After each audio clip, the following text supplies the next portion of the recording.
Vamos então hoje encerrar o nosso projeto Dissecando Poe e eu já queria agradecer você por ter participado, por estar assistindo a esse vídeo. Muito obrigado por ler junto comigo todo esse livro aqui, Medo Clássico, da Dark Side, Edgar Allan Poe. Lemos várias histórias do Poe, tem mais de 10 vídeos, se eu não me engano, são 18 ou 19 vídeos nesse projeto, então muito obrigado por você fazer parte. E hoje vamos finalmente encerrar com O Corvo, falando sobre o poema mais famoso de Edgar Allan Poe, aquele que atrai uma legião de fãs, eu particularmente, principalmente porque eu não gosto de poema, não sou um leitor de poesia. Quando eu li esse texto, fiquei apaixonado. O Corvo se inicia do jeitinho que a gente gosta. Numa meia-noite agreste, quando eu lia, lento e triste, vagos, curiosos, tomos de ciências ancestrais e já quase adormecia, ouvi o que parecia o som de alguém que batia levemente a meus umbrais. Uma visita, eu me disse, está batendo a meus umbrais. É só isso e nada mais. Na calada da noite, o nosso protagonista do poema é acometido então com essa sensação de batida na porta, que ele acha que é uma pessoa fazendo uma visita. É muito estranho porque já é tarde da noite, então não é uma hora apropriada para se receber visitas, mas ele acabou de perder a esposa. Ele amava muito a esposa e a esposa morreu repentinamente,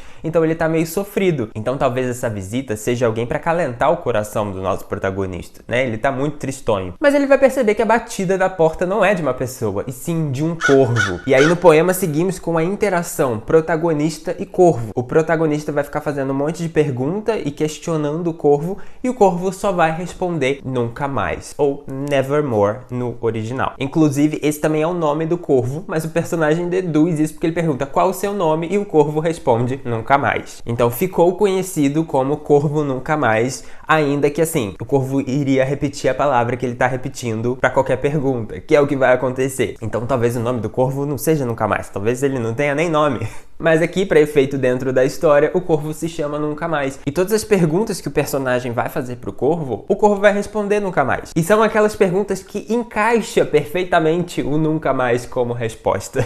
Então o personagem vai ficar, meu Deus, o corvo me entende mesmo? O corvo entende o que eu tô falando? Ele tá fazendo um prenúncio do que vai acontecer? Você tem que ler para saber. É um poema muito curtinho. Temos apenas 108 linhas nesse poema e eu sei porque eu vi o texto do Edgar Allan Poe falando e já vamos conversar sobre isso. E pra mim, o último parágrafo desse poema é muito memorável. E o corvo, na noite infinda, está ainda, no alvo busto de Atena que há por sobre os meus umbrais. Seu olhar tem a medonha cor de um demônio que sonha, e a luz lança-lhe a tristonha sombra no chão a mais e mais, e a minha alma dessa sombra que no chão a mais e mais libertar-se-á nunca mais. Em inglês, o final desse poema tem mais significado pra mim. E, por sorte, aqui na edição da Dark Side, você vai encontrar o Corvo com a tradução do Machado de Assis, nosso grande escritor brasileiro. Esse que eu li pra você, com a tradução do Fernando Pessoa, que é português. E também o texto original em inglês. E a primeira vez que eu li O Corvo foi em inglês, na verdade, porque eu gostava de uma série chamada The Following e que o protagonista era um psicopata e ele se inspirava no Poe, ele gostava muito do Poe. Então todo o marketing da série envolvia partes do Corvo com ele falando, por isso que eu relaciono muito o fim desse poema em inglês, é muito significativo isso pra mim, porque ele falava no trailer, no pôster vinha escrito o final do Corvo. Então é muito significativo pra mim, traz um calorzinho no coração e também a primeira vez que eu li foi em inglês, como eu já comentei.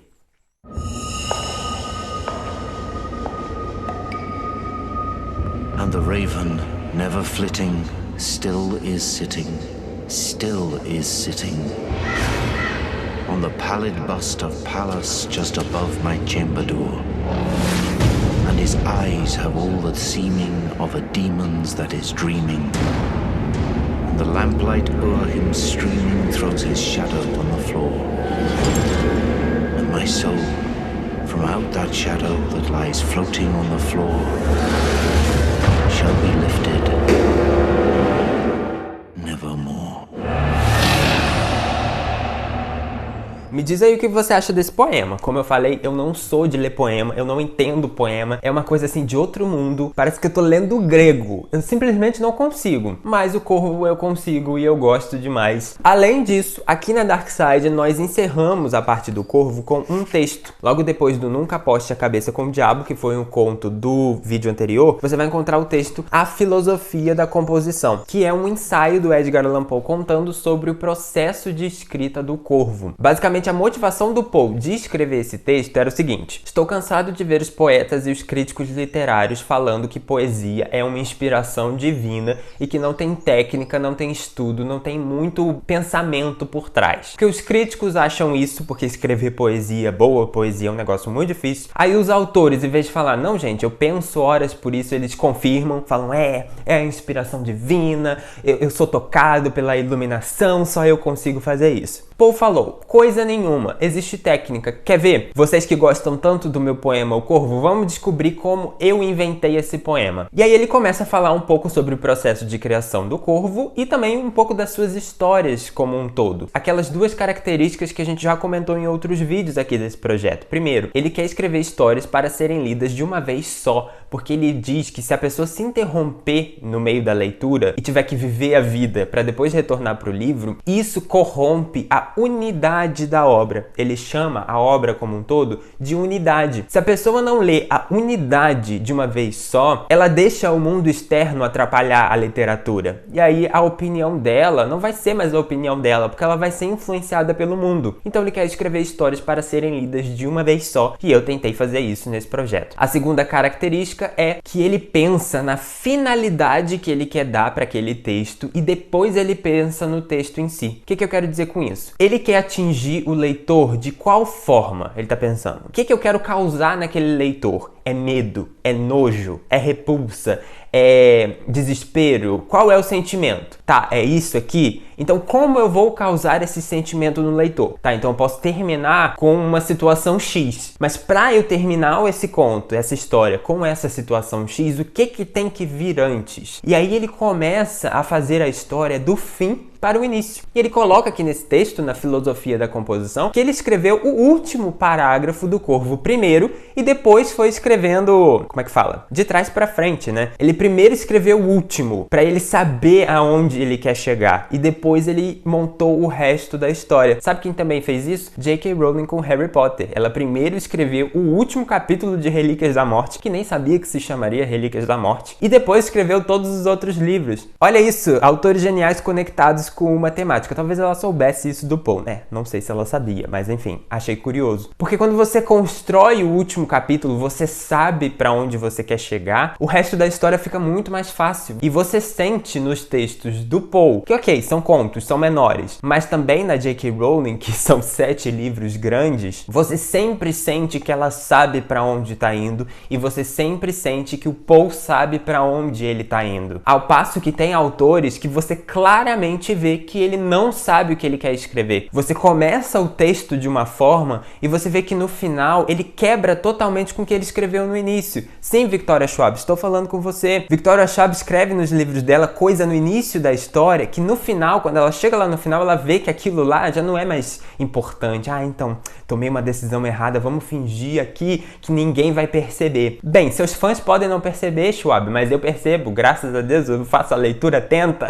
Então é uma questão diferenciada e que separa grandes autores de autores medíocres, de autores que podem ficar famosos por causa de fãs e de dinheiro, mas que nunca ficarão famosos por causa de qualidade literária. E esse é um ponto bem interessante que a gente percebe aqui nesse texto do Poe. E olha só o que ele diz sobre como ele chegou à ideia do Corvo. Ele também separa o poema em duas partes, o tema e o tom. E aí ele diz que o tema e o tom têm que combinar. E eu, intuitivamente, já buscava isso nos livros. Quem é Luaga de verdade, assiste todos os vídeos no canal, sabe que eu falo muito sobre isso. Que eu gosto quando a história e o tom combinam demais. E eu sinto uma ranhurazinha quando a história é uma coisa e o tom é diferente. E aqui ele fala que o tom e o tema têm que andar juntos. E o tema do Corvo seria a beleza. Ele queria fazer um conto que explorasse a beleza. E o tom? Qual seria o tom, então, de um poema falando sobre beleza? Cheguei, assim, à seguinte elaboração.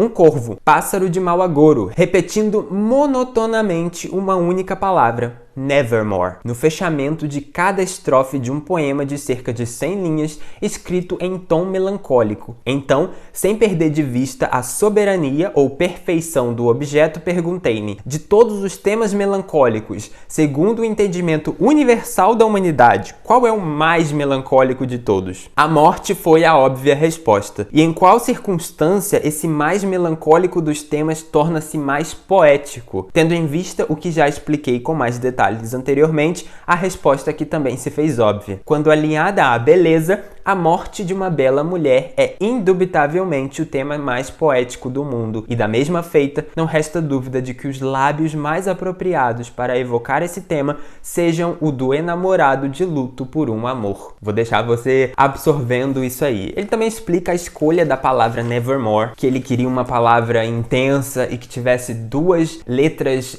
extensas. O O e o R no inglês proporcionam essa extensão da palavra. Nevermore, sabe? O nevermore. Você alonga a palavra. Cria uma sensação que ele queria aqui, mas eu acho que não convém aqui pro nosso vídeo. Mas saiba que A Filosofia da Composição é um texto interessantíssimo para você ler, independente de gostar de Edgar Allan Poe ou não. Se você quer ser autor, quer saber escrever, quer ficar conhecido com qualidade literária, leia esse texto do Edgar Allan Poe. E aí, eu comprei uma outra edição para trazer aqui porque, tem o dinheiro do Luago, né? Vamos gastar então. Brincadeira. Mas essa edição aqui da Companhia das Letras é interessante porque, além do Corvo, ela traz outros textos. Acabei quebrando um pouco a cara, mas enfim, traz outros textos, então eu resolvi comprar. Uma comparação de edição. Presta atenção, pelo amor de Deus. Na edição da Dark Side você vai encontrar o Corvo no original, tradução de Machado de Assis, tradução de Fernando Pessoa e A Filosofia da Composição. Nesse livro aqui você vai encontrar também essas 4 coisas. O Corvo no original, o Corvo de Machado de Assis, o Corvo do Fernando Pessoa, A Filosofia da Composição e mais coisas. Você vai encontrar 2 outros ensaios do Edgar Allan Poe que se chamam A Razão do Verso e O Princípio Poético e 2 textos do Paulo Henrique Brito, que é o tradutor dessa edição, que também faz esses textos e ele é professor de literatura, não é isso? Professor de literatura, criação literária e tradução da PUC Rio. E ele entende bastante de poesia aí, porque ele fala muita coisa aqui nesse livro. Fica aí a dica dessa outra edição, caso você esteja interessado em estudar um pouco mais o Corvo. Eu recomendo bastante, gostei desses textos. E caso você não queira a edição física, a última vez que eu vi, o e-book tava R$ 1,99. Então, assim, pra ler esses textos, eu acho que vale a pena você comprar o e-book. Eu só comprei a versão física realmente porque o Iago tem o Histórias Extraordinárias da Companhia das Letras e naquele livro não tem o Corvo, então vai combinar com a edição dele e resolvi dar esse mimo.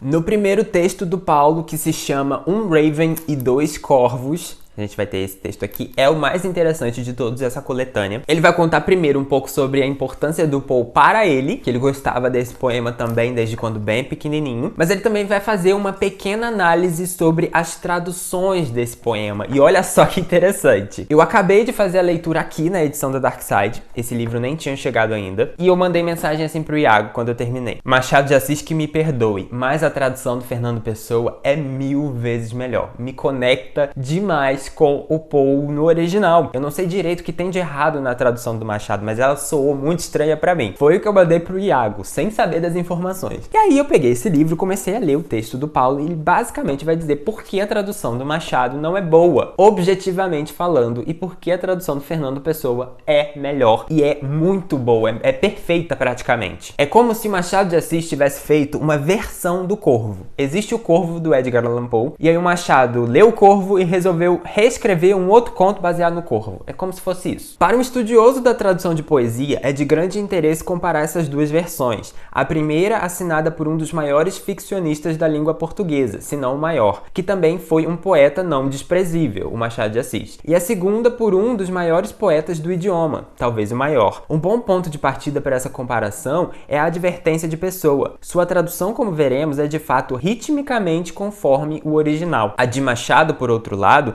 não poderia ser mais infiel à forma adotada por Poe. Se você lê essas duas traduções, você vai reparar que o Machado ele não respeita a quantidade de linhas no poema. Ele inventa rimas que não existem no original, ele modifica coisas. E o Paulo Henrique Brito justifica isso aqui no texto dele, que o Machado, ele era muito mais, como é que eu vou dizer? Um autor de prosa. Eu não sei como colocar um adjetivo para isso, mas ele gostava muito mais de prosa do que de poesia, e ele prezava pela história e não pelo esqueleto do poema. Então o que o Machado quis foi dar uma história maior para o Corvo em vez de fazer uma tradução do poema. Entende a diferença? E o Machado vai fazer isso, você vai reparar isso só de ver, de comparar assim no papel mesmo os dois poemas, o original e o do Machado, você vai ver que tem alguma coisa estranha, que o poema do Machado tá todo diferente. E o Fernando Pessoa, como ele era um poeta, ele vai falar assim, não, eu vou respeitar todas as rimas do Edgar Allan Poe e vou fazer essa tradução aqui mais perfeita possível.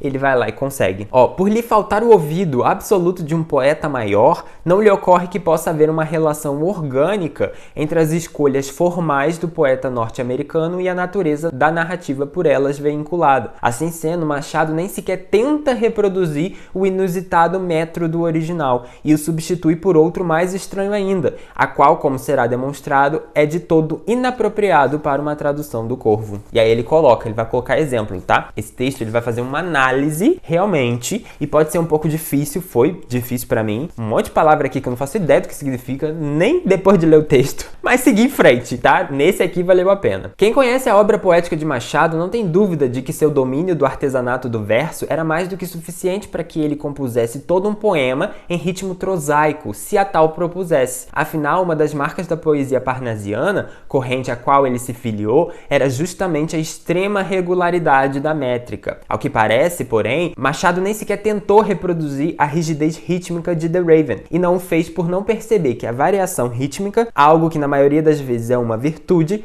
nesse poema em particular é um erro fatal. Para que o efeito hipnótico se realize, é importante que todos os versos sigam a mesma fórmula métrica, com poucos desvios significativos. O Corvo de Machado de Assis é um poema bem acabado, dentro dos padrões parnasianos, que pautam toda a poesia do autor. Em termos semânticos, é uma tradução bem fiel ao original, mas as opções formais do tradutor fazem dele um poema muito diferente de The Raven, a ponto de não poder ser considerado uma boa tradução, tal como entendemos a expressão, pois uma boa tradução de um poema é um poema que pode ser considerado o mesmo poema que o original, só que escrito em outro idioma. Ninguém diria que o Corvo de Machado é o mesmo poema que The Raven. A experiência proporcionada pela leitura do texto de Machado é muito diferente da que é vivida pelo leitor do poema de Poe. E aí ele vai começar a analisar o poema do Fernando Pessoa, a tradução do Fernando Pessoa, dizendo porque ela é muito boa. E sério, isso aqui, se você não perceber somente lendo o texto original e ler o poema traduzido, você vai explodir a sua cabeça quando você reparar aqui, porque a arte tem isso. Na arte, você não precisa saber os detalhes de como funciona tudo minuciosamente para te tocar. Você se sente tocado, você sente que aquilo é bom. Às vezes você vê um filme e você não sabe por que aquele filme é bom, você só sabe que ele é bom. Aí quando você vai ver a análise de críticos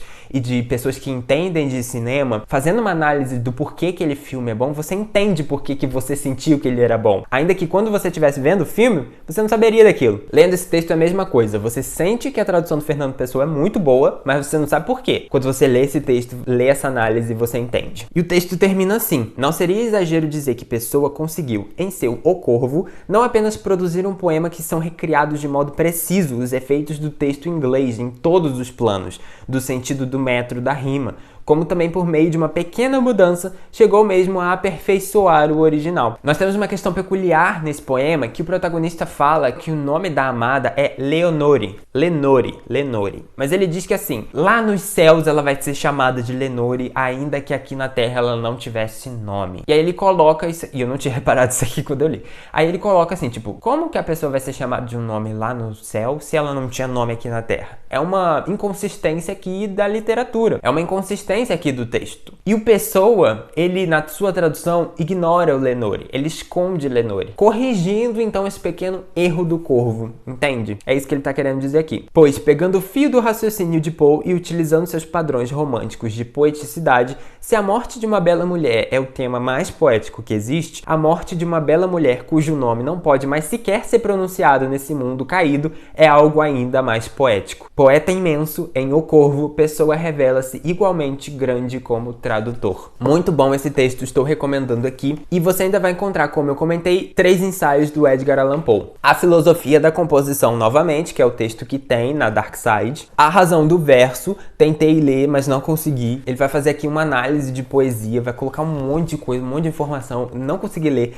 Muito nome que eu não faço ideia do que seja. Assim, foi um texto muito difícil pra mim. Eu não tenho interesse em poesia, então vai que você que tem, acha interessante. Não, com certeza vai ser interessante se você gosta de poesia. A questão é que pra mim é muito nome com pouco significado, então não foi. O Princípio Poético é o último ensaio do Edgar Allan Poe, que também aconteceu a mesma coisa. Tentei começar a ler, tava indo, mas chegou uma hora que eu falei, não. Aqui ele vai fazer uma análise de poemas que ele gosta bastante, o Poe. Então ele vai pegar alguns poemas que ele encara que tenham qualidade e vai analisar aqui esses trechos e dizer por que esses poemas têm qualidade. E no final, para amarrar isso tudo, tem o Ensaísta Poe, que é um texto de novo do Paulo Henrique para amarrar essa edição. E aqui a gente vai ter coisas interessantes, principalmente lá no final, que remontam o que eu falei no vídeo anterior. Ó, você tá acompanhando o projeto, não tá? Lembra que eu falei do transcendentalismo no último vídeo e que o Nunca Aposte a Cabeça com o Diabo é uma crítica a essa corrente filosófica? Aqui o Paulo Henrique explica um pouco mais sobre isso, porque essa corrente filosófica estava muito ligada ao progressismo americano. E a gente tem que lembrar que o Poe, ele é do sul dos Estados Unidos na época da guerra lá